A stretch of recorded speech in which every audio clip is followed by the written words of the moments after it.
ಜೀನಾಗೆ ಸಂಪಾದಕತ್ವದಲ್ಲಿ ಜಿಎನ್ಎಸ್ news ಸಾಗರ ಸುತ್ತದ ಆಚೆ ಈಚೆ ಗುರುವಾರದ news ಅಪ್ಡೇಟ್ಗೆ ತಮಗೆ ಸ್ವಾಗತ. ಮುಖ್ಯಾಂಶಗಳು. ಸಾಗರ ಪ್ರಥಮ ದರ್ಜೆ ಕಾಲೇಜಿನ ಪ್ರಾಧ್ಯಾಪಕ ರಾಜು ಅವರ ಮೇಲಿನ ಹಲ್ಲೆ ಖಂಡಿಸಿದ ಶಾಸಕರು. ಹಲ್ಲೆ ಮಾಡಿದ ಪೋಷಕರ ವಿರುದ್ಧ ಕೂಡ ಕ್ರಮದ ಎಚ್ಚರಿಕೆ ನೀಡಿದ ಬೇಳೂರು. ಮಹಿಳಾ ಕಾಂಗ್ರೆಸ್ ಪದಾಧಿಕಾರಿಗಳ ಪದಗ್ರಹಣ. ಮಹಿಳಾ ಕಾಂಗ್ರೆಸ್ ಸದೃಢಗೊಳಿಸಲು ಶಾಸಕರ ಸಲಹೆ. ಮಹಿಳಾ ಕಾಂಗ್ರೆಸ್ ಸಂಘಟನೆ ಗಟ್ಟಿಗೊಳಿಸುವ ಬಗ್ಗೆ ಪ್ರಭಾವತಿ ಮತ್ತು ಉಷಾ ಭರವಸೆ. ಅಮಿತ್ ಶಾ ಹೇಳಿಕೆ ಖಂಡಿಸಿ ಡಿಎಸ್ಎಸ್ ಪ್ರತಿಭಟನೆ. ಅಮಿತ್ ಶಾ ವಜಕ್ಕೆ ರೇವಪ್ಪ ಒತ್ತಾಯ. ಇರುವಕ್ಕೆ ಕೃಷಿ ವಿವಿಯಲ್ಲಿ ರೈತ ಸ್ನೇಹಿ ಕಾರ್ಯಕ್ರಮಕ್ಕೆ ಮಂಜಪ್ಪ ಒತ್ತಾಯ. ಡಿಸೆಂಬರ್ 31ರಿಂದ ಜನವರಿ 5ರವರೆಗೆ ನಾಟ್ಯ ತರಂಗದಿಂದ ರಾಷ್ಟ್ರೀಯ ಸಂಸ್ಕೃತಿ ಸಪ್ತಾಹ ಕುರಿತು ವಿದ್ವಾನ್ ಜನಾರ್ದನ್ ಮಾಹಿತಿ. ಕ್ರಿಸ್ಮಸ್ ಅಂಗವಾಗಿ ಕ್ರೈಸ್ತ ಬಾಂಧವರಿಂದ ಸಂತಾಕ್ಲಾಸ್ ಮೆರವಣಿಗೆ. ಈಗ ಸುದ್ದಿಯ ವಿವರ. ಸರ್ಕಾರಿ ಪ್ರಥಮ ದರ್ಜೆ ಕಾಲೇಜಿನ ವಿದ್ಯಾರ್ಥಿ ಮತ್ತು ಪೋಷಕರು ಪ್ರಾಧ್ಯಾಪಕರ ಮೇಲೆ ಹಲ್ಲೆ ಮಾಡಿರುವುದು ಖಂಡನೀಯ ಎಂದು ಶಾಸಕ ಹಾಗೂ ಅರಣ್ಯ ಕೈಗಾರಿಕಾ ಅಭಿವೃದ್ಧಿ ನಿಗಮದ ಅಧ್ಯಕ್ಷ ಗೋಪಾಲಕೃಷ್ಣ ಬೇಳೂರು ತಿಳಿಸಿದ್ದಾರೆ. ಈ ಕುರಿತು ಗುರುವಾರ ಮಾಧ್ಯಮಗಳಿಗೆ ಪ್ರತಿಕ್ರಿಯೆ ನೀಡಿರುವ ಅವರು, ನಾನು ಕಾಲೇಜು ಸ್ಕೂಲು ಇದರಲ್ಲಿ ಯಾವುದೇ ತಕರಾರು ಬಂದರೆ ಅದು ಸಹಿಸೋಕ್ಕಾಗೋದಿಲ್ಲ. ಯಾಕಂದರೆ ಮಕ್ಕಳು ಓದುವಂಥ ಪ್ರದೇಶದಲ್ಲಿ ಯಾವುದೇ ಗಲಾಟೆ ದಂಧೆ ಮಾಡಿದರೆ ಅವು ಯಾವುದೂ ನಾವು ಸಹಿಸಲಿಕ್ಕೆ ಸಾಧ್ಯ ಇಲ್ಲ. ಹಾಗಾಗಿ ಕಾಲೇಜಲ್ಲಿ ಮೊನ್ನೆ ಆಗಿದ್ದ ಘಟನೆ ಭಾಳ ನೋವಾಗಿದೆ. ಪ್ರಿನ್ಸಿಪಲ್ ಇವರು ಲೆಕ್ಚರ್ ಒಳ್ಳೆ ಮನುಷ್ಯ ಇದ್ದ, ಏಕಾಏಕಿ ಹೋಗಿ ಅಪ್ಪ ಮಗ ಹೋಗಿ ಅದು ಇವರೊಬ್ಬರು ಲೆಕ್ಚರ್ ಆಗಿ, ಇವರೊಬ್ಬರು ನಮ್ಮ ಇಲ್ಲಿ ಇದ್ರ ಕಾಲೇಜಿನ ಲೆಕ್ಚರ್ ಆಗಿ, ಡಿಪ್ಲೊಮಾ ಕಾಲೇಜ್ ಲೆಕ್ಚರ್ ಆಗಿ ಇಲ್ಲಿ ಬಂದು ಹೋಗಿ ಮಗನ ಜೊತೆ ಗಲಾಟೆ ಮಾಡಿ ಹೊಡೆಯಾಕೆ ಬರ್ತಾರಂದರೆ ಇವ್ರು ಯಾವ ಮಟ್ಟದಲ್ಲಿ ಇದ್ದಾರೆ ಅನ್ನೋ ಯೋಚನೆ ಮಾಡಬೇಕು. ಅವ್ರ ಮೇಲೆ ಕೇಸ್ ಆಗಿದೆ, ನಾನು ಬೇರೆ ಕೇಸ್ ಆಗಿದೆ, ಇನ್ನೂ ನಾವು ಬಿಡೋದಿಲ್ಲ, ಅದ್ರ ಬಗ್ಗೆ ಇದು ಮಾಡ್ತಾ ಇದ್ದೀವಿ. ಮತ್ತು ಆ ಅಪ್ಪನ ಮೇಲೂ ನಾವು ಕ್ರಮ ತೊಗೊಳ್ತೀವಿ. ಇವತ್ತು ಆ ಲೆಕ್ಚರ್ ಮೇಲೆ ಇವತ್ತು ನಾನು ಮಿನಿಸ್ಟ್ರಿಗೆ ಲೆಟ್ರ್ ಮಾಡ್ತೀನಿ. ಅವರ ಸಂಬಂಧಪಟ್ಟ ಇವರು ಡಿಪ್ಲೊಮಾ ಕಾಲೇಜಿಗೆ ಯಾರು ಸಂಬಂಧ ಬರ್ತಾರೆ ಆ ಮಿನಿಸ್ಟ್ರಿ ಲೆಕ್ಚರಿಗೆ ಸಸ್ಪೆಂಡ್ ಮಾಡಬೇಕಂತಲೂ ಸಹ ಈ ಕ್ರಮ ತಗೊಳ್ಬೇಕಂತ ಯೋಚನೆ ಮಾಡ್ತಾ ಇದ್ದೀವಿ. ವಿದ್ಯಾರ್ಥಿಗಳಿಗೆ ಮತ್ತು ಪ್ರಿನ್ಸಿಪಾಲ್ರಿಗೆ ಎಲ್ಲರಿಗೂ ಹೇಳಿದ್ದೀವಿ, ಇನ್ಮೇಲೆ ಆ ಥರ ಹೋಗಬೇಡಿ, ಎಲ್ಲರೂ ಸಮಾಧಾನದಲ್ಲಿ ಮಾಡ್ಕೊಂಡು ಹೋಗಿ ಅಂತಲೂ ಹೇಳಿದ್ದೀವಿ. ಇವೆಲ್ಲ ಏನು ಸಹಜವಾಗಿ ಆಗಿದೆ, ಬಟ್ ಆಗಬಾರ್ದು. ಇಂಥವಕ್ಕೆಲ್ಲ ನಾವು ಅವಕಾಶ ಕೊಡಲ್ಲ, ಕೇಸ್ ಮಾಡಿ ಹಾಕಿದ್ದೀವಿ. ಕ್ಷೇತ್ರ ವ್ಯಾಪ್ತಿಯಲ್ಲಿ ಕಾಂಗ್ರೆಸ್ ಪಕ್ಷದ ಕಾರ್ಯಕ್ರಮವನ್ನು ಮನೆ ಮನೆಗೆ ತಲುಪಿಸುವ ಕೆಲಸವಾಗಬೇಕು. ಮಹಿಳಾ ಕಾಂಗ್ರೆಸ್ ಕಾರ್ಯಕರ್ತರು ಪಕ್ಷದ ಪ್ರಮುಖ ಕೊಂಡಿಯಾಗಿದ್ದು, ಸರ್ಕಾರದ ಸಾಧನೆ ಜನರಿಗೆ ತಲುಪಿಸುವ ಕೆಲಸ ನಿಮ್ಮಿಂದಾಗಬೇಕು ಎಂದು ಶಾಸಕ ಹಾಗೂ ಅರಣ್ಯ ಕೈಗಾರಿಕಾ ಅಭಿವೃದ್ಧಿ ನಿಗಮದ ಅಧ್ಯಕ್ಷ ಗೋಪಾಲಕೃಷ್ಣ ಬೇಳೂರು ತಿಳಿಸಿದರು. ಸಾಗರದ ಗಾಂಧಿ ಮಂದಿರದಲ್ಲಿ ಗುರುವಾರ ಮಹಿಳಾ ಕಾಂಗ್ರೆಸ್ ವತಿಯಿಂದ ಹಮ್ಮಿಕೊಳ್ಳಲಾಗಿದ್ದ ಪದಾಧಿಕಾರಿಗಳ ಪದಗ್ರಹಣ ಕಾರ್ಯಕ್ರಮವನ್ನು ಉದ್ಘಾಟಿಸಿ ಅವರು ಮಾತನಾಡುತ್ತಿದ್ದರು. ಪದಗ್ರಹಣವನ್ನು ಮಾಡಿಕೊಂಡು ತೆಗೆದುಕೊಂಡಿದ್ದೀರಿ. ನಿಮಗೆ ಮುಂದಿನ ದಿನದಲ್ಲಿ ಆ ಕೆಲಸ ಮಾಡುವಂಥ ಶಕ್ತಿ ಭಗವಂತ ಕೊಡ್ತಾನೆ. ನೀವು ಕೆಲಸ ಮಾಡಿ. ನಿಮಗೆ ನಾನು ಹೇಳ್ತಾ ಇದ್ದೀನಿ, ಮಹಿಳಾ ಸಂಘ ನಮ್ಮ ಅಧ್ಯಕ್ಷರಿಗೆ, ಎರಡೂ ಅಧ್ಯಕ್ಷರಿಗೆ ನಾನು ಹೇಳ್ತಾ ಇದ್ದೀನಿ, ಮಹಿಳಾ ಸಂಘಟನೆಗಾಗಿ ನೀವು ಏನೇನು ಮಾಡಬೇಕು ಎಲ್ಲ ಸಹಕಾರವನ್ನು ನಾನು ಕೊಡ್ತೀನಿ ಅಂತಲೇ ಹೇಳಿದ್ದೀನಿ. ನನ್ನ ಒಂದು ಉದ್ದೇಶ ಇದೆ, ಮಹಿಳಾ ದಿನಾಚರಣೆ ದಿನ ಕನಿಷ್ಠ ನಾನು 5,000 ಜನ ಸೇರಿಸಬೇಕಂತ ಒಂದು ತೀರ್ಮಾನ ಮಾಡಿದ್ದೀನಿ. ಅದಕ್ಕೆ ಯಾವ ರೀತಿ ಆಗಬೇಕನ್ನೋದನ್ನ ನೀವು ಹೇಳಿ, ಅದಕ್ಕೆ ಸಂಪೂರ್ಣ ನಾನು ಸಹಕಾರ ಕೊಡ್ತೇನೆ. ಅದನ್ನು ನೀವು ಮಾಡಬೇಕು. ಮಹಿಳಾ ಈ ಸರಿ ಇಲ್ಲಿ ಮಾಡಲ್ಲ, ನಾವು ಗಾಂಧಿ ಮೈದಾನ ಅಥವಾ ಅಲ್ಲಿ ಬೇರೆ ಕಡೆ ಎಲ್ಲ ಮಾಡಬೇಕಾಗುತ್ತೆ.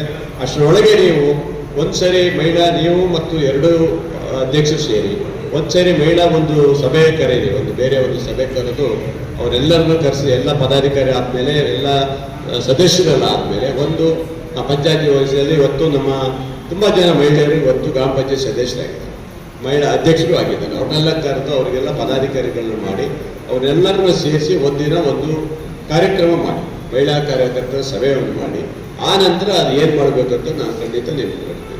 ಇವತ್ತು ಇಡೀ ನಮ್ಮ ಕರ್ನಾಟಕ ರಾಜ್ಯದಲ್ಲಿ ಇವತ್ತು ಕಾಂಗ್ರೆಸ್ ಪಕ್ಷ ಕನಿಷ್ಠ ಈಗ 140 ಜನ ನಾವು MLA ಇದ್ದೀವಿ. ಇಲ್ಲಿವರೆಗೆ ಇತ್ತೀಚಿನ ದಿನಗಳಲ್ಲಿ 20 ವರ್ಷದ ಈಚೆಗೆ ಯಾರು ಇಷ್ಟೊಂದು MLAಗಳನ್ನು ನಮ್ಮ ಯಾವುದೇ ಪಕ್ಷ ಇವತ್ತು ಬಂದಿರಲಿಲ್ಲ. ಈ ಸರಿ ಹೈಯೆಸ್ಟ್ ನಾವೇ. ಯಾಕಂದರೆ 110, 108, 115, 120 ಇರ್ತಿದ್ರು. ಈ ಸರಿ 138 ಮತ್ತು ಇತರ ಪಕ್ಷೇತರರು ಮತ್ತು ನಮ್ಮ ಬೇರೆ ಪಕ್ಷದವರು ಸೇರಿ 140 ಸೀಟನ್ನು ನಾವು ತೆಗೆದುಕೊಂಡಿವಿ. ಅಂದರೆ ಕಾಂಗ್ರೆಸ್ ಪಕ್ಷ ಬಹಳ ಬಲಿಷ್ಠವಾಗಿದೆ. ಮೊನ್ನೆ ನಡೆದಂಥ ಬೈ ಎಲೆಕ್ಷನ್ನಲ್ಲೂ ಸಹ 3 ಸೀಟುಗಳನ್ನು ಪಡೆದಿದ್ವಿ. ಅದರಲ್ಲೂ ಸಹ ನಾವು ಅವ್ರದ್ದು 2 ಸೀಟು, ನಮ್ದೊಂದು ಸೀಟು ಸೇರಿ 3 ಸೀಟು ನಂತರ 40 ಸೀಟ್ ಬಂದಿದ್ದೀವಿ. ಕಾಂಗ್ರೆಸ್ ಪಕ್ಷ ಬಲಿಷ್ಠವಾಗಿದೆ. ರಾಜ್ಯದ ಮುಖ್ಯಮಂತ್ರಿಗಳು ಕೊಟ್ಟಂಥ ಗ್ಯಾರಂಟಿ ಯೋಜನೆಗಳು ಜನಪ್ರಿಯವಾಗಿ ಇವತ್ತು ಕೆಲಸ ಮಾಡ್ತದೆ. ಎಲ್ಲ ಒಂದು ಏರಿಯಾದಲ್ಲಿ ಒಂದಿಷ್ಟು ಜನರಿಗೆ ಸ್ವಲ್ಪ ವ್ಯತ್ಯಾಸಗಳಾಗಿದೆ ಬಿಟ್ರೆ ಬಹುಶಃ ನಿಮ್ಗೆ ಗೊತ್ತಿರ್ಬೋದು, ಉತ್ತರ ಕರ್ನಾಟಕ ಭಾಗದಲ್ಲಿ ಗ್ಯಾರಂಟಿ ಯೋಜನೆಯಿಂದ ಬಹಳ ಜನ ನೆಮ್ಮದಿಯ ಬದುಕನ್ನು ಕಟ್ಕೊಂಡಿದ್ದಾರೆ. ಅವರ ಬದುಕು ಬಹಳ ಚೆನ್ನಾಗಾಗ್ತಾ ಇದೆ. ನಮ್ಮ ಕಡೆನೂ ಆಗ್ತಾರೆ, ಅಲ್ಲಿ ನಮ್ಮಲ್ಲಿ ಏನಾಗಿದೆ, ಸ್ವಲ್ಪ ಆರ್ಥಿಕವಾಗಿದ್ದಾರೆ, ಚೆನ್ನಾಗಿರೋದ್ರಿಂದ ನಮ್ಮಲ್ಲಿ ಅದ್ರ ಬಗ್ಗೆ ಅಷ್ಟೊಂದು ಗೊತ್ತಾಗ್ತಾ ಇಲ್ಲ. ಆದರೂ ಬಹಳ ಜನರಿಗೆ ಅನುಕೂಲ ಆಗಿದೆ.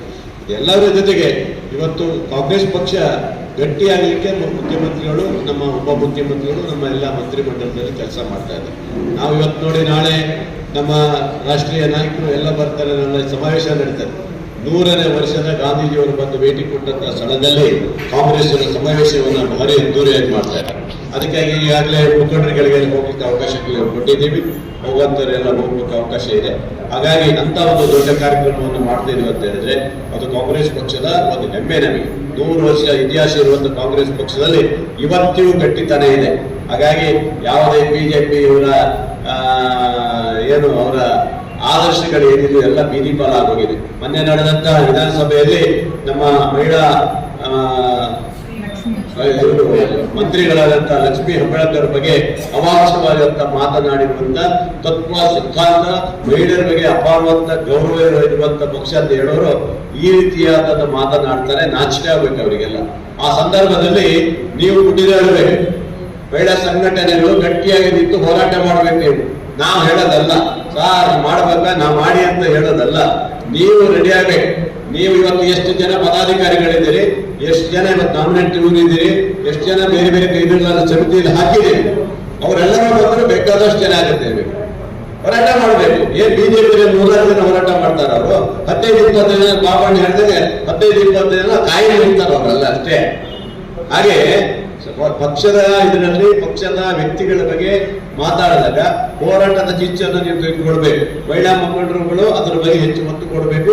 ನೀವೆಲ್ಲ ಇರಬೇಕು. ಸಿಟಿಯಲ್ಲಿ ಇರುವಂತಹ ಸಂದರ್ಭದಲ್ಲಿ ನಾವು ಯಾವುದೇ ಉದ್ಘಾಟನೆ ಸಂದರ್ಭದಲ್ಲಿ ಮಹಿಳೆಯರು ಇರ್ಬೋದು, ಜೆಂಟ್ಸ್ ಇರ್ಬೋದು, ಎಲ್ಲರೂ ಭಾಗವಹಿಸಬೇಕು. ಎಲ್ಲರೂ ನಗರಸಭಾ ಸದಸ್ಯರ ಜೊತೆಗೆ ಮುಖಂಡರುಗಳು ಯಾರಿರ್ತೀರಿ, ಈ ಪದಾಧಿಕಾರಿಗಳು ಯಾರಿರ್ತೀರಿ, ಮತ್ತೆ ನಮ್ಮ ಎಲ್ಲ ಕಮಿಟಿಗಳು ಹಾಕಿದ್ದೀರಿ. ಬೇಕಾದಷ್ಟು ಜನಕ್ಕೆ ಹಾಕಿ ಇವತ್ತು ಸಂಜೆ ಕರೆದಿದ್ದೀರಿ. ಎಲ್ಲರಿಗೂ ಕರೆದು ವಾರ್ನಿಂಗ್ ಮಾಡ್ತಾ ಇದ್ದೀವಿ. ಎಲ್ಲರೂ ಬರ್ಬೇಕು. ಆ ಕಾರ್ಯಕ್ರಮ ಇರಲಿ. ಒಂದೊಂದು ದಿವಸ ಬೇರೆ ಬೇರೆ ಕಾರ್ಯಕ್ರಮ, ಹುಷಾರಿಲ್ಲ ಇನ್ನೊಂದು ದಿನ ಪರವಾಗಿಲ್ಲ, ಪ್ರತಿ ಶಾಲೆಗೂ ಅದೇ ಮಾತ್ರ ಹೇಳಿದ್ರೆ ಆಗೋದಿಲ್ಲ. ಹಾಗಾಗಿ ರಾಜ್ಯ ಮತ್ತು ಸರ್ಕಾರ ಗಟ್ಟಿ ಇದೆ, ನಮ್ಮ ಕಾಂಗ್ರೆಸ್ ಗಟ್ಟಿ ಇದೆ. ನೀವು ಗಟ್ಟಿಯಾಗಿ ಕೆಲಸ ಮಾಡಿದರೆ ಯಾವುದೇ ಸಮಸ್ಯೆ ಇಲ್ಲ. ನಿಮ್ಮೆಲ್ಲರ ಆಶೀರ್ವಾದದಿಂದ ಭಾರಿ ಬಹುಮತದಿಂದ ಗೆದ್ದು ಬಂದಿದ್ದೀನಿ ನಾನು. ನಿಮ್ಮೆಲ್ಲರ ಆಶೀರ್ವಾದ ಮಾಡಿದ್ದೀನಿ. ಮುಂಬರುವ ಚುನಾವಣೆಗಳು ನಮ್ಮೆಲ್ಲರ ಸಹಕಾರ ಬೇಕು. ಇದೇ ತರನೇ ಇವತ್ತು ಮುಂಬರುವಂತ ನಮ್ಮ ನಗರಸಭೆ ಬರುತ್ತೆ, ಪಟ್ಟಣ ಪಂಚಾಯತಿ ಬರುತ್ತೆ, ತಾಲೂಕು ಪಂಚಾಯತ್, ಜಿಲ್ಲಾ ಪಂಚಾಯತಿ ಬರುತ್ತೆ. ಇವೆಲ್ಲವೂ ಸಾರಥಿಯಾಗಿ ನೀವು ನಿಂತಿರ್ಬೇಕಾಗುತ್ತೆ ಇವತ್ತು. ಹಾಗಾಗಿ ಇಲ್ಲಿ ಯಾವುದೇ ತಮ್ಮ ವೈಯಕ್ತಿಕವಾದಂತ ಯಾವುದೇ ವ್ಯಕ್ತಿತ್ವ ಇದನ್ನು ನೀವು ಇದು ಮಾಡಕ್ ಹೋಗ್ಬೇಡಿ. ನಮ್ಮ ಪಕ್ಷದಲ್ಲಿ ಚಂದ್ರಣ್ಣ ಅವರು ಇರ್ಬೋದು, ಬಾಬಣ್ಣ ಇರ್ಬೋದು, ಒಂದೆರಡು ಮಾತು ಹೇಳ್ಬೋದು. ಏನಪ್ಪ ನೀವು ಸರಿ ಮಾಡೋದಲ್ಲ ಅದು ಮಾಡೋದನ್ನ ಗಟ್ಟಿ ಹೇಳ್ತಾರೆ. ಅದಕ್ಕೆ ರೂಲ್ ಮಾಡ್ಕೊಡುವಂತ ಪ್ರಶ್ನೆ ಇಲ್ಲ. ನಾನು ಹೇಳ್ತಾ ಇದ್ದೀನಿ, ಯಾವುದೇ ಸಂದರ್ಭದಲ್ಲಿ ಯಾವತ್ತೂ ಇರಲಿ ಬೇಡೂರು ನಿಮ್ ಜೊತೆಗಿರ್ತಾನೆ. ಎಂತ ಕಷ್ಟ ಇದ್ರೆ ತಗೊಂಡ್ರೆ ನಾನು ಫಾಲೋ ಮಾಡ್ಕೊಡ್ತೇನೆ. ನಾನು ಮಾತ್ರ ಯಾರಿಗೂ ಬಿಟ್ಕೊಡೋ ಪ್ರಶ್ನೆನೇ ಇಲ್ಲ. ಯಾಕಂದ್ರೆ ನೀವು ಮಾಡಿರೋಂತ ಹೋರಾಟ ಇವತ್ತು ನಾನು ಕೆಲಸ ಮಾಡುವಂತ ಸ್ಫೂರ್ತಿ ಆಗಿದೆ ಅಷ್ಟೇ. ಇಲ್ಲಾಂದ್ರೆ ನಾನು ಮಾಡ್ಲಿಕ್ಕೆ ಆಗ್ತಿರ್ಲಿಲ್ವಾ? 10 ವರ್ಷ ರಾಜಕೀಯದಲ್ಲಿ ನಾನು ಇರ್ಲಿಲ್ಲ. ಆದ್ರೂ ಇವತ್ತು ರಾಜಕೀಯ ನೀವು ಶಕ್ತಿ ಕೊಟ್ಟಿದ್ದೇನೆ ಅಂದ್ರೆ, ಇವತ್ತು ನಮ್ಮ ಕಾಂಗ್ರೆಸ್ ಪಕ್ಷ ಕೊಟ್ಟಿದೆ ಅಂತ ಹೇಳಿದ್ರೆ ಅದ್ರ ಪರವಾಗಿ ನಾವು ಕೆಲಸ ಮಾಡ್ಬೇಕಾಗಿದೆ. ಅದಕ್ಕೋಸ್ಕರ ಚಂದ್ರಣ್ಣವ್ರು ಹೇಳ್ತಾ ಇದ್ದೀನಿ, ನೀವು ಅವ್ರು ಓಡಾಡಕ್ಕಾಗಿ ಅವ್ರಿಗೆ ಒಂದು ಗಾಡಿನೂ ಕೊಡಿಸಿದ್ದೀನಿ ನಾನು. ಓಡಾಡಿ ಅಂತ ಹೇಳಿ ಯಾವ ಪಕ್ಷದಲ್ಲೂ ಗಾಡಿಗಳು ಕೊಟ್ಟಿಲ್ಲ. ತಾಲೂಕು ಅಧ್ಯಕ್ಷರಿಗೆ, ಹೊಸನಗರ ತಾಲೂಕು ಅಧ್ಯಕ್ಷರಿಗೆ ಗಾಡಿ ಕೊಡಿಸಿದ್ದೀನಿ, ಸಾಗರದ ಅಧ್ಯಕ್ಷರಿಗೂ ಗಾಡಿ ಕೊಡಿಸಿದ್ದೀನಿ, ಪಕ್ಷದ ಸಂಘಟನೆ ಓಡಾಡ್ರಿ ಅಂತ ಹೇಳ್ತಾ ಇದ್ದೀನಿ. ಎಲ್ಲರೂ ಮತ್ತೆ ಮಹಿಳೆಯರಿಗೂ ಹೇಳಿದ್ದೀನಿ, ನೀವು ಓಡಾಡ್ರಿ ಆ ಗಾಡಿ ತಗೊಂಡು ಅಂತ ಹೇಳಿದ್ದೀನಿ. ಅವರಿಗೂ ಹೇಳಿದ್ದೀನಿ, ಗಾಡಿ ತಗೊಂಡು ಎಲ್ಲರೂ ಸಂಘಟನೆಗೆ ಹೋಗ್ಬೇಕಾದ್ರೆ ಪ್ರಭಾವರಿಗೆ ಹೇಳಿದ್ದೀನಿ, ಇದೆಲ್ಲ ಹಾಕ್ಸ್ಕೊಡ್ತೀನಿ, ನೀವು ತಗೊಂಡು ಹೋಗಿ ಪಕ್ಷ ಸಂಘಟನೆ ಮಾಡಿ ಅಂತ ಹೇಳಿದ್ದೀನಿ. ಇದು ಆಗ್ಬೇಕಾಗಿದೆ. ಹಾಗಾಗಿ ಇವತ್ತು ನಾವು ಗಟ್ಟಿಯಾದಂತ ನೆಲೆಯಲ್ಲಿ ಇವತ್ತು ಶಿವಮೊಗ್ಗ ಜಿಲ್ಲೆಯಲ್ಲಿ ಆಗ್ಬೇಕಾಗಿದೆ. ಬಿಜೆಪಿಯವರು ಏನೇ ಅಪವಾದ ಮಾಡ್ಲಿ, ಏನೇ ಮಾಡ್ಲಿ, ನೀವು ಯಾರು ತಲೆ ಕೆಡಿಸ್ಕೊಳ್ಳೋಕೆ ಹೋಗ್ಬೇಡಿ. ಹೋರಾಟ ಅವ್ರು ಏನ್ ಬೇಕಾದ್ರೂ ಮಾಡ್ಲಿ. ನಗರಸಭೆ ಹೋರಾಟ ಮಾಡಿದರು, ಯಾರು ಆಡಳಿತ ಮಾಡಿ ಬಾಬಣ್ಣ ನೀವು ಯಾರು ಆಡಳಿತ ಮಾಡಿದ್? 4 ವರ್ಷ ಆಡಳಿತ ಅವರೇ ಮಾಡಿದ್ದು. ಮೊನ್ನೆ ಅಷ್ಟೇ ಒಂದು 5-6 ತಿಂಗಳಿಂದ ಸುಮ್ಮನೆ ಕೂತಿದ್ದಾರೆ ಬಿಟ್ರೆ ಅವರೇ ಆಡಳಿತ ಮಾಡಿದ್ದು.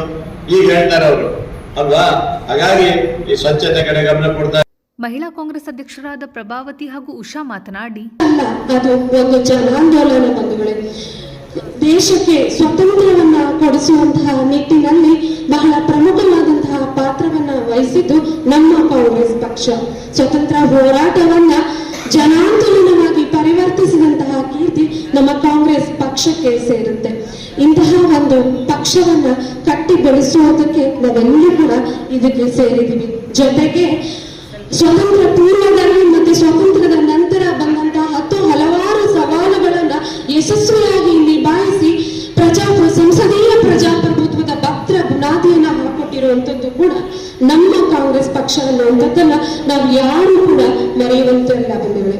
ಇದೆಲ್ಲದಕ್ಕಿಂತ ಹೆಚ್ಚಾಗಿ ನಮ್ಮ ದೇಶ ವಿವಿಧತೆಯಲ್ಲಿ ಏಕತೆಯಿಂದ ಕೂಡಿರುವಂತಹ ರಾಷ್ಟ್ರ.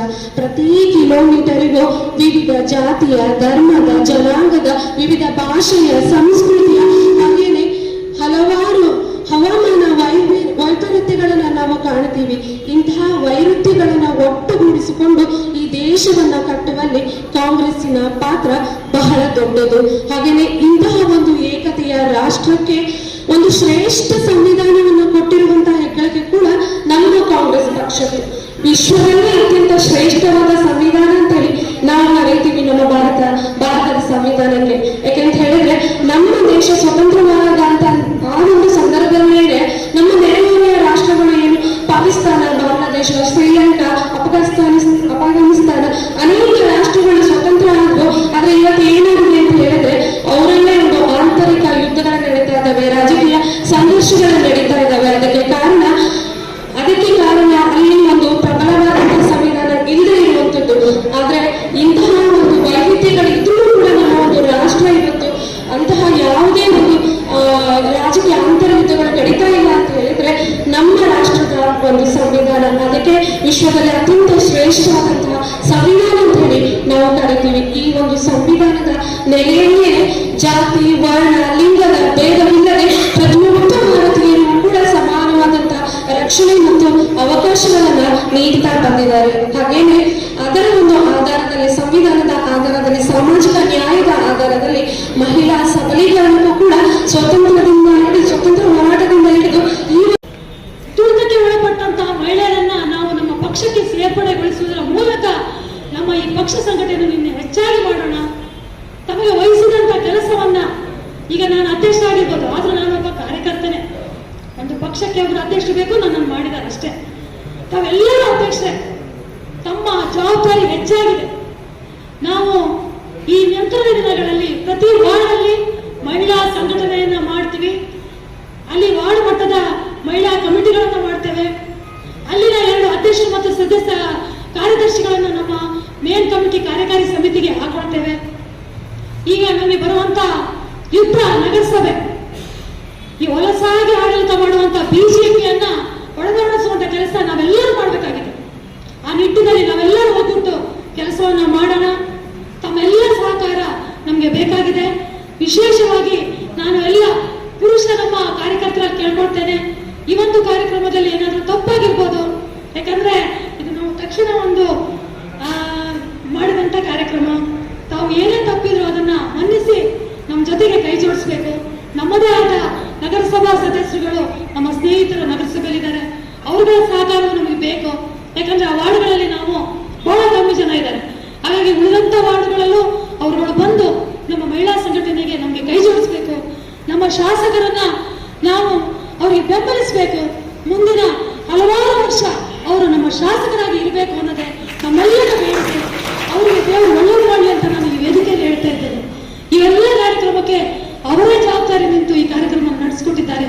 ವಿಶೇಷವಾಗಿ ನಮ್ಮ ಶಾಸಕರು ಹಾಗೂ ನಮ್ಮ ಬ್ಲಾಕ್ ಅಧ್ಯಕ್ಷರು ಮತ್ತು ನಗರ ಘಟಕದ ಅಧ್ಯಕ್ಷರು, ನಮ್ಮ ಎಲ್ಲ ಮುಖಂಡರುಗಳಿಗೆ ನಾನು ಕೃತಜ್ಞತೆಗಳನ್ನು ಸಲ್ಲಿಸಿ ನನ್ನ ಮಾತನ್ನು ಮುಗಿಸ್ತಾ ಇದ್ದೇನೆ. ಈಗ ನಮ್ಮ ನಗರ ಘಟಕದ ಸದಸ್ಯರಿಗೆ ನೇಮಕಾತಿ ಪತ್ರವನ್ನ ಕೊಡ್ತಾ ಇದ್ದಾರೆ. ವೇದಿಕೆಯಲ್ಲಿ ಕಲಸೆ ಚಂದ್ರಪ್ಪ, ಸುರೇಶ್ ಬಾಬು, ಗಣಪತಿ ಮಂಡಗಳಲ್ಲಿ ಮಕ್ಬುಲ್ ಸಾಬ್, ಲಲಿತಮ್ಮ ಎನ್, ಶಿರಿಜಾನ್, ಜ್ಯೋತಿ ಕೋವಿ, ಮೊಹಮ್ಮದ್ ಕಾಸಿಂ, ಶ್ಯಾಮಲಾ ದೇವರಾಜ್, ಕಲಾವತಿ ಇನ್ನಿತರರು ಹಾಜರಿದ್ದರು.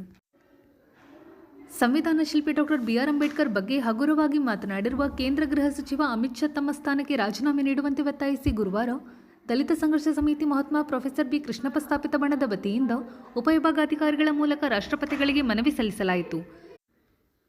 ಮನವಿ ಸಲ್ಲಿಕೆ ಸಂದರ್ಭದಲ್ಲಿ ತಾಲೂಕು ಸಂಚಾಲಕ ರೇವಪ್ಪ ಹೊಸಕೊಪ್ಪ ಹಾಗೂ ನಾಗರಾಜ್ ಗುಡ್ಡೆಮನೆ ಮಾತನಾಡಿ, ಬಾಬಾ ಸಾಹೇಬ್ ಅಂಬೇಡ್ಕರ್ ಬಗ್ಗೆ ಅವಹೇಳನಕಾರಿ ಮಾಡಿದ ಕೇಂದ್ರ ಗೃಹ ಮಂತ್ರಿ ಅಮಿತ್ ಶಾಗೆ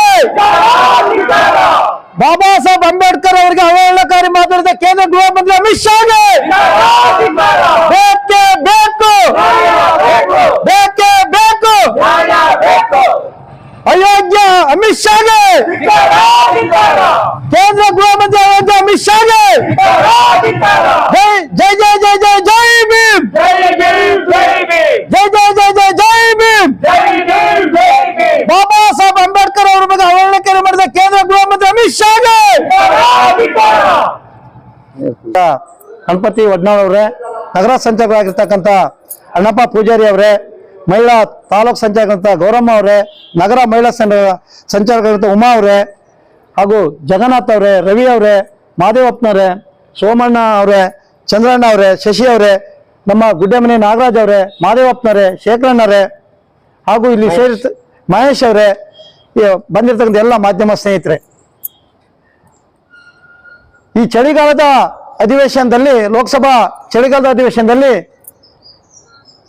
ಕೇಂದ್ರ ಸರ್ಕಾರದ ಗೃಹ ಮಂತ್ರಿ ಆಗಿರ್ತಕ್ಕಂಥ ಶ್ರೀಯುತ ಅಮಿತ್ ಶಾ ಅವರು ಬಾಬಾ ಸಾಹೇಬ್ ಅಂಬೇಡ್ಕರ್ ಬಗ್ಗೆ ಅವಹೇಳನಕಾರಿಯಾಗಿ ಮಾತಾಡಿದ್ದಾರೆ. ಬಾಬಾ ಸಾಹೇಬ್ ಅಂಬೇಡ್ಕರ್ ಅಂಬೇಡ್ಕರ್ ಅಂಬೇಡ್ಕರ್ ಜಪ ಮಾಡ್ತಕ್ಕಂಥ ನೀವೇನು ದಲಿತರು, ಹಿಂದುಳಿದವರು, ಅಲ್ಪಸಂಖ್ಯಾತರು ಇದ್ದೀರಿ, ಅದೇ ದೇವರು ಜಪ ಮಾಡಿದ್ರೆ 101 ಸರಿ ದೇವ್ರು ಜಪ ಮಾಡಿದ್ರೆ ಸ್ವರ್ಗಕ್ಕೆ ಹೋಗ್ಬೋದಿತ್ತು ಅಂತಕ್ಕಂಥ ಹೇಳಿಕೆಯನ್ನ ಬಾಬಾ ಸಾಹೇಬ್ ಅಂಬೇಡ್ಕರ್ ಬಗ್ಗೆ ಅವಹೇಳನಕಾರಿ ಮಾಡಿದ್ದಾರೆ. ಆದ್ರೆ ನಾನು ಅಮಿತ್ ಶಾ ಅವರಿಗೆ ಹೇಳಕ್ ಇಷ್ಟಪಡ್ತೀನಿ, ಅಮಿತ್ ಶಾ ಅವರೇ, ಬಾಬಾ ಸಾಹೇಬ್ ಅಂಬೇಡ್ಕರ್ ಇಡೀ ವಿಶ್ವದಲ್ಲಿ ಖ್ಯಾತಿಯನ್ನು ಪಡೆದಂತ ವ್ಯಕ್ತಿ, ಇಡೀ ವಿಶ್ವಕ್ಕೆ ಒಂದು ಮಾದರಿ ಆಗುತ್ತ ಸಂವಿಧಾನವನ್ನ ನಮ್ಮ ಭಾರತ ಸರ್ಕಾರ ಕೊಟ್ಟಂತ ವ್ಯಕ್ತಿ. ಅಂತ ಒಬ್ಬ ಮಹಾನ್ ವ್ಯಕ್ತಿ ಬಗ್ಗೆ ಅಮಿತ್ ಶಾ ಅವರು ಅಗ್ರಹ ಮಾತಾಡ್ತಕ್ಕಂಥದ್ದು ನಮ್ಮ ಕರ್ನಾಟಕದಲ್ಲಿ ಸಂಘರ್ಷ ಸಮಿತಿ ಮೊಟ್ಟ ಮೊದಲಾಗಿ ಖಂಡಿಸ್ತದೆ. ಹಾಗೇನೆ ನಾವ್ ಹೇಳೋ ಹೊರಟಿರೋ ವಿಚಾರ ಏನಪ್ಪಾ ಅಂತ ಹೇಳಿದ್ರೆ, ಇವತ್ತೇನಾದ್ರೂ ಗೃಹ ಮಂತ್ರಿ ಅಮಿತ್ ಶಾ ಅವರು ಮಂತ್ರಿ ಪದವಿಯನ್ನು ಅಲಂಕರಿಸಿದ್ದಾರೆ, ಲೋಕಸಭಾ ಸದಸ್ಯರಾಗಿದ್ದಾರೆ ಅಂದ್ರೆ ಬಾಬಾ ಸಾಹೇಬ್ ಅಂಬೇಡ್ಕರ್ ಕೊಟ್ಟಂತ ಸಂವಿಧಾನದ ಅಡಿಯಲ್ಲಿ ಅನ್ನೋದನ್ನ ಅವರು ಮನಗಾಳ್ಬೇಕು. ನಾವಿಲ್ಲಿ ಯಾವುದೇ ಪಾರ್ಟಿ, ಯಾವುದೇ ಪಕ್ಷ ವಿಚಾರ ಇಟ್ಕೊಂಡು ಇಲ್ಲಿ ಚಳವಳಿ ಏನ್ ಮಾಡ್ತಿಲ್ಲ. ಏನು ಬಾಬಾ ಸಾಹೇಬ್ ಅಂಬೇಡ್ಕರ್ ಅವರಿಗೆ ನಾನು ಅವಹೇಳನಕಾರಿ ಮಾತಾಡಿದ್ರು ತಪ್ಪೆ, ನರೇಂದ್ರ ಮೋದಿ ಅವರು ಮಾತಾಡಿದ್ರು ತಪ್ಪೆ, ಸಿದ್ದರಾಮಯ್ಯ ಮಾತಾಡಿದ್ರು ತಪ್ಪೆ. ಅಂಬೇಡ್ಕರ್ ಅಭಿಮಾನಿಗಳಿಗೆ ಅವಮಾನ ಮಾಡಿದ್ರು. ಇಡೀ ದೇಶದ ಬಾಬಾ ಸಾಹೇಬ್ ಅಂಬೇಡ್ಕರ್ ಅಭಿಮಾನಿಗಳಿಗೆ ಅಮಿತ್ ಶಾ ಅವರು, ಕೇಂದ್ರ ಸರ್ಕಾರದ ಅಮಿತ್ ಶಾ ಅವರು ಅವಮಾನ ಮಾಡಿದ್ದಾರೆ. ಅವರು ತತ್ಕ್ಷಣ ಗೌರವಿತ ಪ್ರಧಾನಮಂತ್ರಿ ಅವರು ತಮ್ಮ ಸಚಿವ ಸಂಪುಟದಲ್ಲಿ ಅಮಿತ್ ಶಾ ಅವರನ್ನ ಇಟ್ಕೊಳ್ಬಾರ್ದು.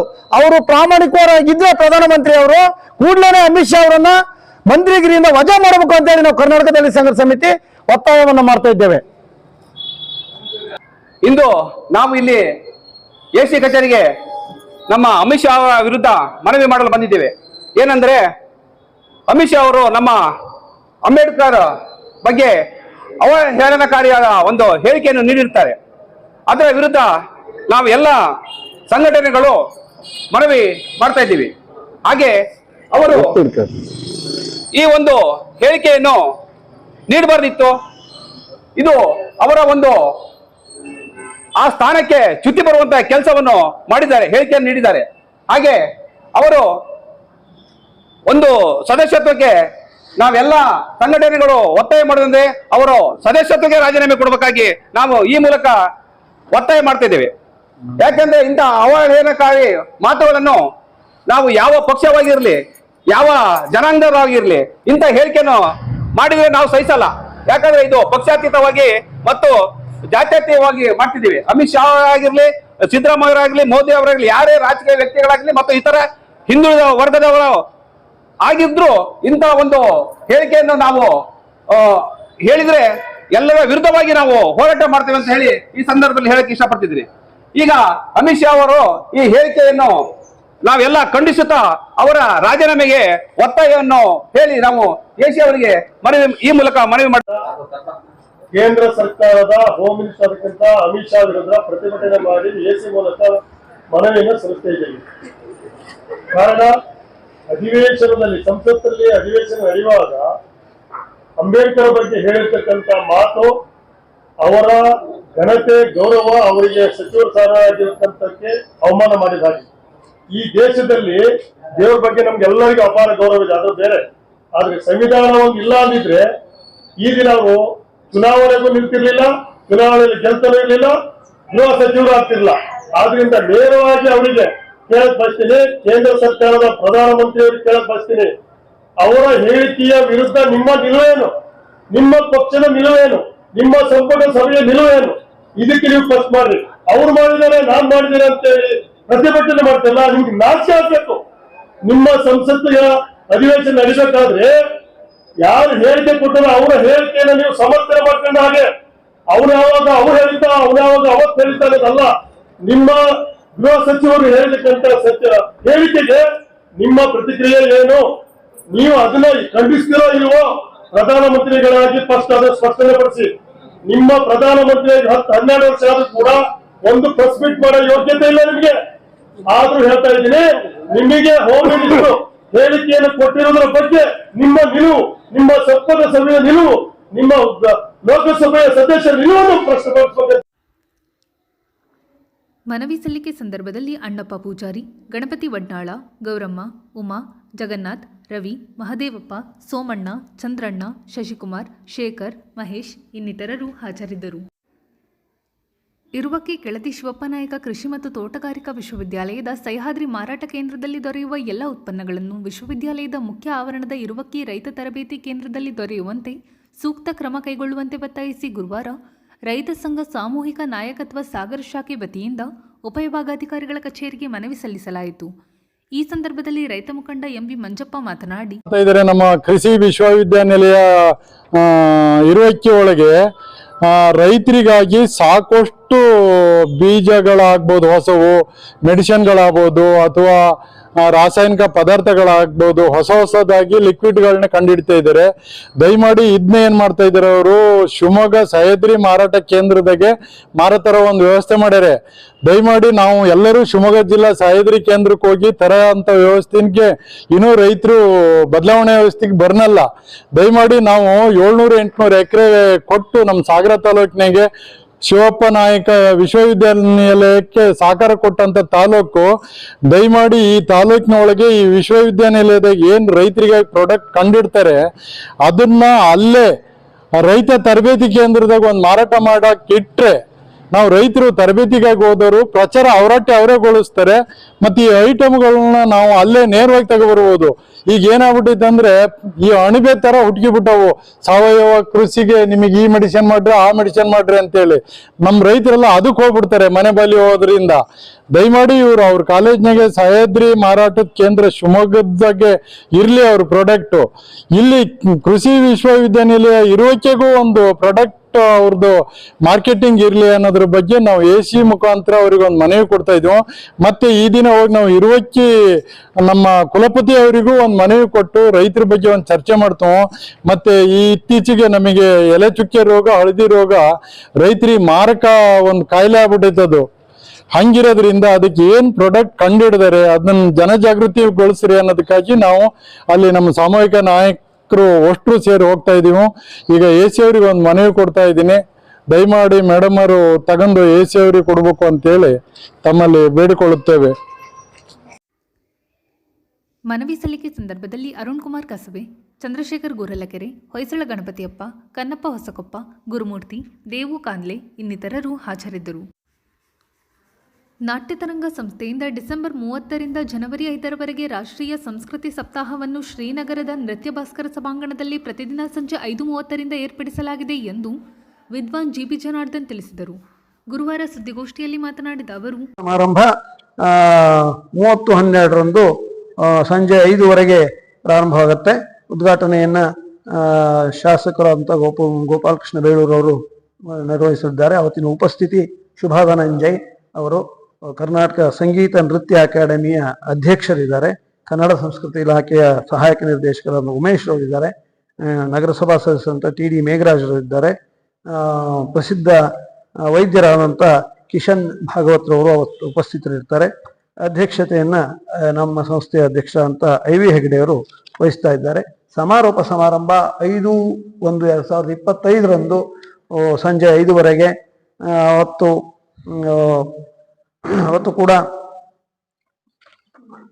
ಇದ್ದಾರೆ. ಯತೀಶ್ IAS ಆಫೀಸರ್ ಅಂತ ಉಪವಿಭಾಗಾಧಿಕಾರಿಗಳು ಬರ್ತಾರೆ. ದಿನೇಶ್ ಜೋಶಿ ಫೌಂಡೇಶನ್ ಅವರು ಇರ್ತಾರೆ. ಮಾಸಾ ನಂಜುಂಡಸ್ವಾಮಿ ಅವರು ಇದ್ದಾರೆ. ರುದ್ರಪ್ಪನವರು ಇದ್ದಾರೆ. ಅಧ್ಯಕ್ಷತೆಯನ್ನು ಗಣೇಶ್ ಪ್ರಸಾದ್ ಅವರು ವಹಿಸಲಿದ್ದಾರೆ.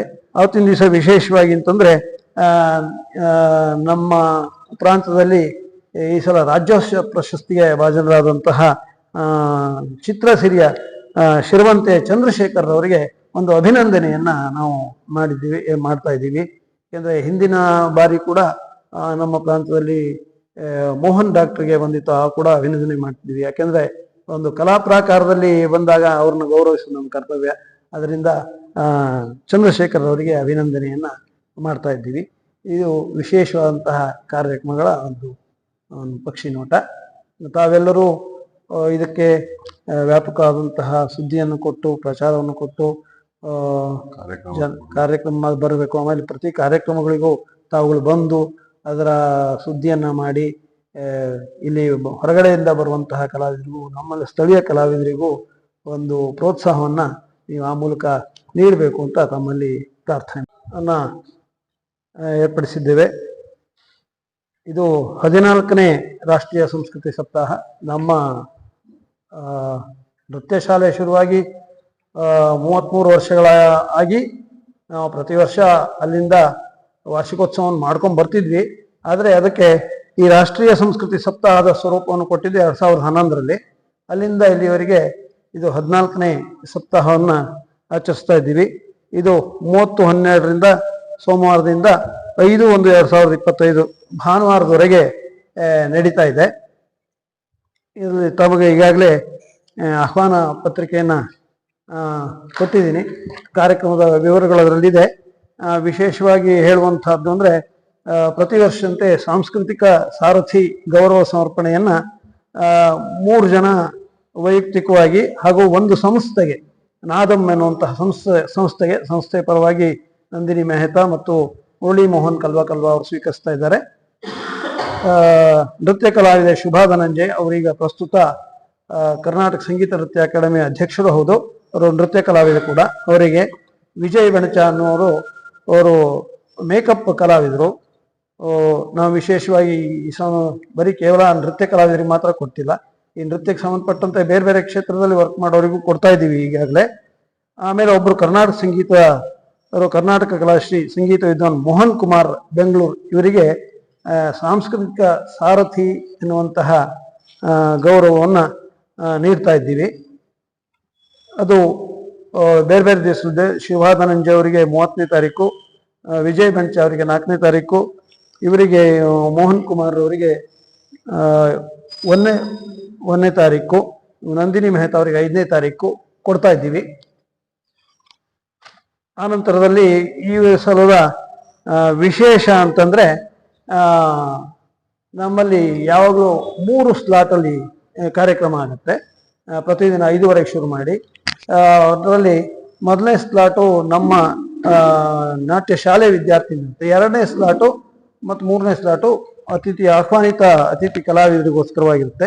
ಈ ಸಲ 2ನೇ ಸ್ಲಾಟಲ್ಲಿ ಸುಮಾರು 6 ಗಂಟೆಯಿಂದ ಶುರುವಾದಂತಹ ಸ್ಲಾಟು ಬಾಲ ಪ್ರತಿಭೆಗಳಿಗೋಸ್ಕರವಾಗಿಯೇ ಇಟ್ಟಿದ್ದೀವಿ ನಾವು.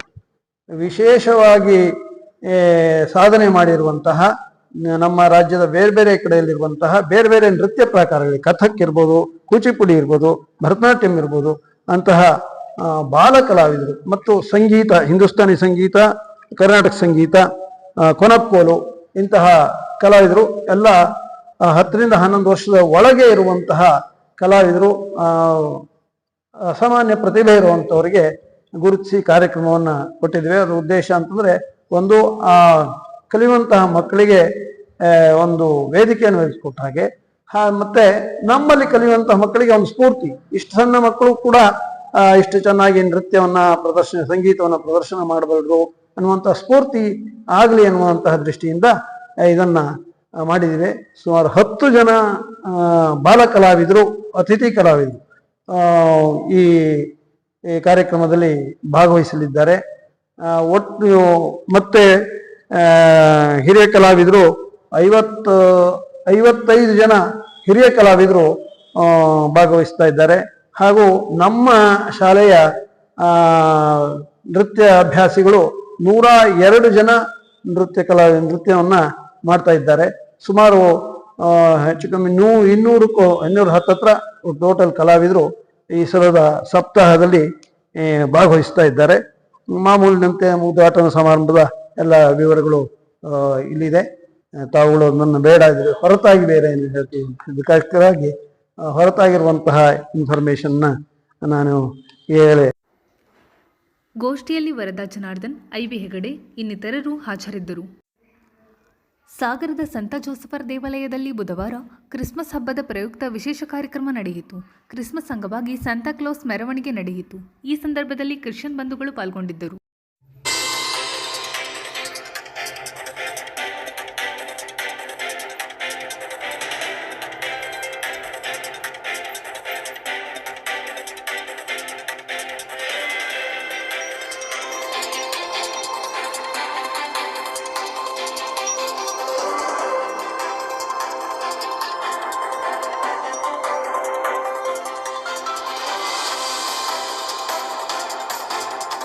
ಇದು ಗುರುವಾರದ ಸಮಗ್ರ ಸುದ್ದಿ. ನಿರಂತರ ಸುದ್ದಿಗಾಗಿ ನೋಡ್ತಾ ಇರಿ GNS ನ್ಯೂಸ್. ನಮಸ್ಕಾರ.